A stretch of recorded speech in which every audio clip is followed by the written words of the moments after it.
y'all, welcome to Forensics, where true crime meets the animal world and every creature deserves justice. My name is Nana and I dig deep into animal cases that you know. Made me clutch my pearls a little bit.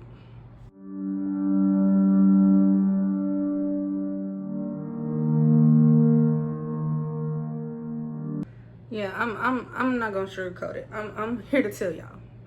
Adulting is ghetto and I don't like it. I didn't ask for this. And it's not my cup of tea. I wouldn't wish this on my worst enemy, adulting. But here we are. Unfortunately, we have to grow up. But it's not fun by a long shot at all. Nonetheless, I did miss posting. And what's crazy is I've been doing research on a lot of things, a lot of animal cases. And I do have some things coming for y'all. So just be prepared, okay? Don't shortchange me, okay? Just a little delayed, not denied. Amen. Amen. Now today's case is gonna be about Gustavito the hippo. I don't know, y'all know something? When I was a kid, I used to love that song. I want a hippopotamus for Christmas. And you know what's crazy? Nobody ever said like how dangerous hippos were. But there are some scary creatures out there. Like, have y'all seen how wide they can open their mouths up? Then while people are out there on those like safari parks and stuff, and you see them jumping up and down in the water, chasing them, and you thinking, oh, they're swimming. They're swimming. No, baby. They too heavy to swim. They are literally jumping up, hitting the bottom, coming back up. I don't want no smoke with no hippos. I think I would take my chances with a tiger over a hippo, actually. Or maybe a crocodile. Actually, I just ain't gonna take my chances with nothing out there. Let me just shut up. I'm sorry. Now, Gustavito was born between the years of 2002 through 2004, but his birthday is unclear. And he was born in Guatemala. He was a pygmy hippopotamus, which are smaller than the common hippo. And they're also endangered as well. Shortly after he was born, he was brought to the National Zoo in San Salvador, El Salvador, which is the capital of El Salvador. He was described as one of the zoo's most recognizable animals, and even tourists travel to see him from out of town. So Big Papa is a big deal. He said, don't play with him. He is not the little one. He the big one. Do you hear me? Gustavito arrived to the zoo shortly after the zoo's hippo died, named Alfredito. And it was said that Gustavito was roughly 3,000 pounds, roughly 1360 kg. He enjoyed relaxing in his pool that they had in his enclosure. And he had a great personality. I know that's right. Gustavito enjoyed eating fruits and vegetables. His favorites were bananas, watermelon, celery, cucumbers, and he also enjoyed spinach. So Papa Bear was healthy. We all know that. Everything was all good with Gustavito. Everything was fine. That was until February of 2017. When his zookeepers realized that he wasn't being himself and he refused to eat, he refused to come out of his pool that was in his enclosure. So they kind of picked up on like something's wrong and we need to check this out. He was less active, appeared to be constipated, and also described as not wanting to eat that much. So they decided to get their on-site vet there to check him out, see what's going on. Why isn't he doing this, that, and the third?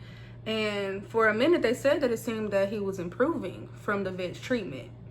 But then shortly after that, he started to not want to eat again and submerge in his pool and not come out, basically. Now, it's not uncommon for a hippo to submerge in water. You know, we've seen videos of them in the wild. They love the water. That's where they like to be. I've even seen baby hippos not want to get out of the water. And then the zookeeper can't get them out, so they go get the mom, and the mom comes and gets them out. But to these zookeepers, it was off, and it was unlike Gustavito to be submerged in his pool all day without coming out to at least eat.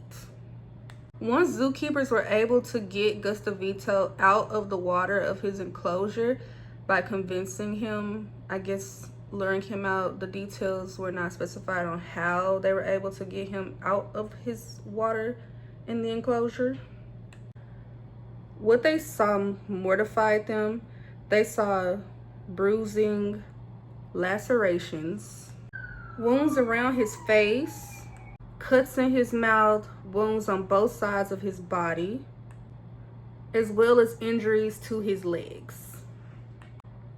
His injuries indicated that they were not self-inflicted and that they believed that he had been severely injured or attacked. Now, Gustavito lived in a grassy pen that was located in the back of the zoo in the herbivore section. Now, you know that his enclosure consisted of his concrete bathing pool that he loved to be submerged in, and it had wire fencing around it. The timeline is also unclear as to when these injuries occurred to Gustavito, but zookeepers formulated a timeline of February 21st through February 23rd. As they're examining Gustavito, the zookeepers are noticing that there are rocks in his enclosure and pieces of a metal rod that they assume that he may have been attacked with. They also noticed that there was a hole in his fence that's wrapped around his enclosure. Now, as I previously mentioned, Gustavito's enclosure was in the back of the zoo. So his enclosure was closer to the human population, such as houses, schools, outdoor life. So the possibility of someone breaking into his enclosure and attacking him is not too far-fetched. However, it is also important to note that there was no CCTV footage near his enclosure at all. No cameras pointing at it, nothing. So they can't even go rewind footage if they want to, because there is no footage to begin with. And to me, that makes no sense. Here we have an animal that is a fan favorite, to say the least, and there is no camera pointed at his enclosure, like, whatsoever. Mind you, everyone loved Gustavito. Like, he had fans. He had nothing near his enclosure. He's a popular animal. How can you not have footage or a camera pointed at his enclosure? Now that I need answers for. Also, without this footage, there isn't a clear time frame of when this alleged attack could have happened to him. There's no proof. There's nothing. There's literally just the wounds to show what could have happened. And sadly, things only became worse for Gustavito over the next day or two. He already was refusing to eat. Then it got to a point where he hid all the time, which he was doing that as well in his pool. He didn't want to engage. He didn't want to come out of his pool. He just wanted to be left alone. Then he started to have really bad digestive issues from not eating. He became severely bloated, and he also could not pass stool anymore. But the worst part to me and the saddest part to me is that it got so bad that his stool began to come through his nose.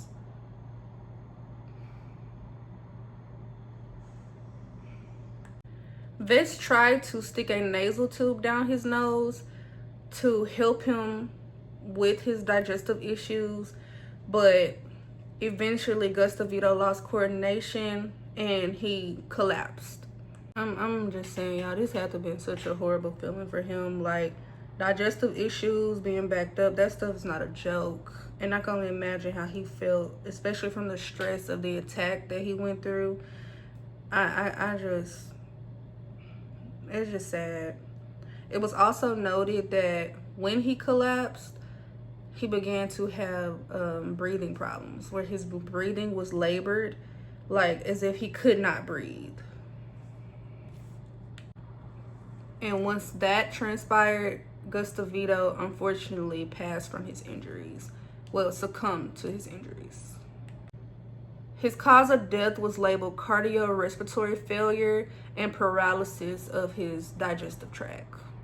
And it was also deemed that all of this transpired from the stress of the attack that happened to Gustavito. Now, after Gustavito died, of course, the public was outraged. They wanted justice. They're like, find who did this to him. Like, this is not right. Kids left flowers at his enclosure. People did candlelight vigils, you know, in honor of Gustavito. Now, this is where I need y'all to buckle up y'all seatbelt and pull your pants up tight. Of course, a necropsy was done on Gustavito because this is a big deal. The public needs answers and they want them answers now. And at this point, authorities have now got involved to do an investigation on what could have potentially happened to Gustavito. And what his necropsy found is enough to make me slide my wig off and throw it on the dresser. What was originally reported was that he had paralysis of his digestive tract as well as cardiorespiratory failure due to the attack. But the necropsy found that he passed from acute pulmonary hemorrhage, which is bleeding to the lungs, essentially. It was reported on that necropsy that they found no wounds, penetrating wounds, from this alleged attack that they previously reported. They also found it quite ridiculous that penetrating wounds could be on him because he was a hippo and their skin is about 2.5 centimeters deep or thick. They were probably scratching their heads like, what in the world? Y'all talking about is this, but it really ain't that. What y'all got going on at that zoo over there? So now people are like, was he attacked? Did officials not do their jobs properly? Was there negligence? Was it an accident? Like, what is happening? Did they exaggerate the nature of his wounds? Like, somebody tell us something, because this is not adding up. The necropsy says one thing and y'all are telling us another. Now the public is even more confused and more outraged because the conclusion just isn't adding up to them.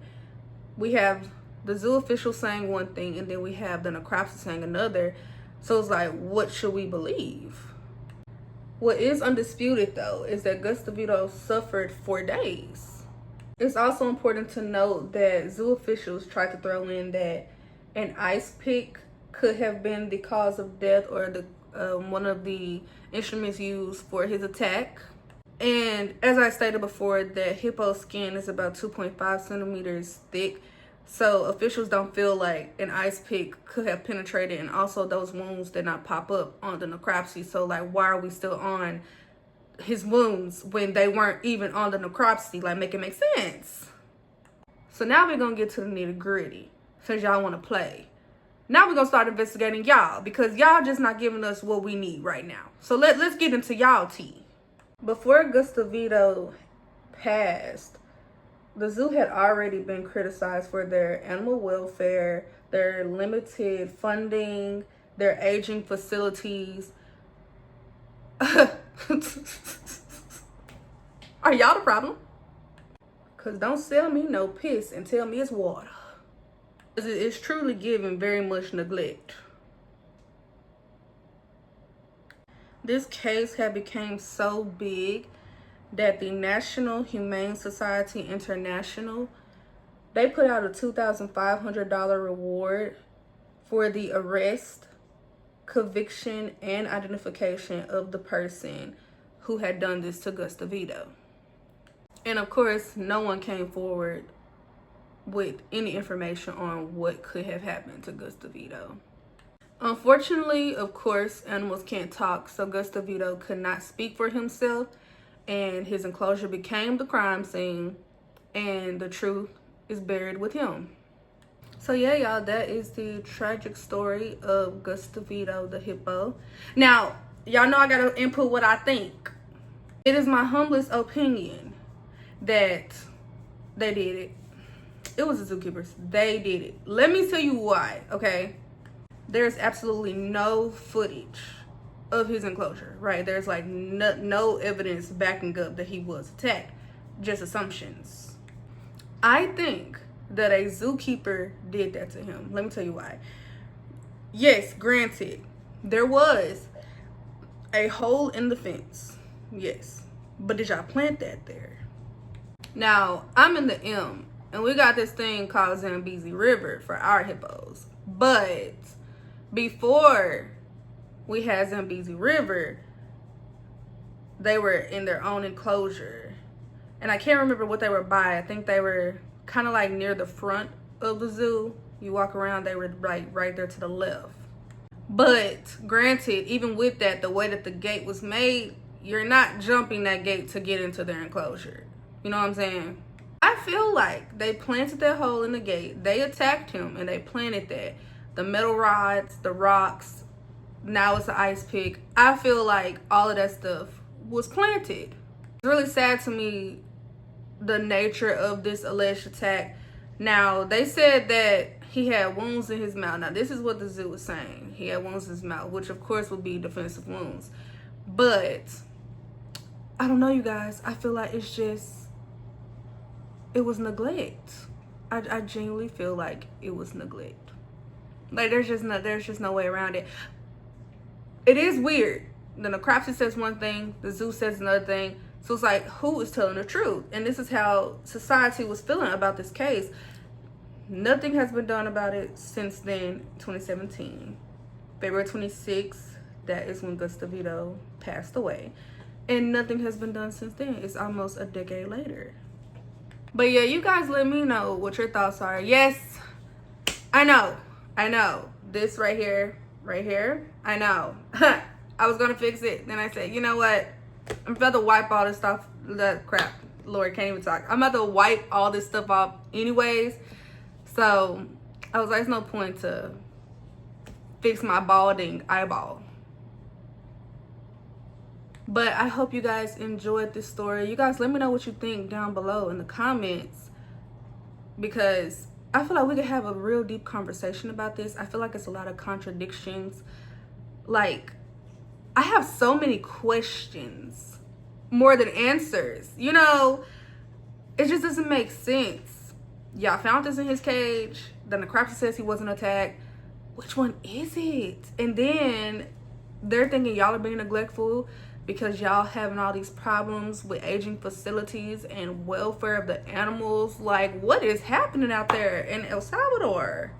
Y'all say that he passes from this respiratory issue and digestive issues, but then the necropsy says that he passed from pulmonary hemorrhage. Like, we need answers. We need that. Like, this is just a no justice, no peace type of situation. Like, this is a mess. But nonetheless, thank you for joining me today on Forensics episode about Gustavito the Hippo. Don't forget to like, comment, and subscribe, and continue to help me uncover the truth one paw print at a time.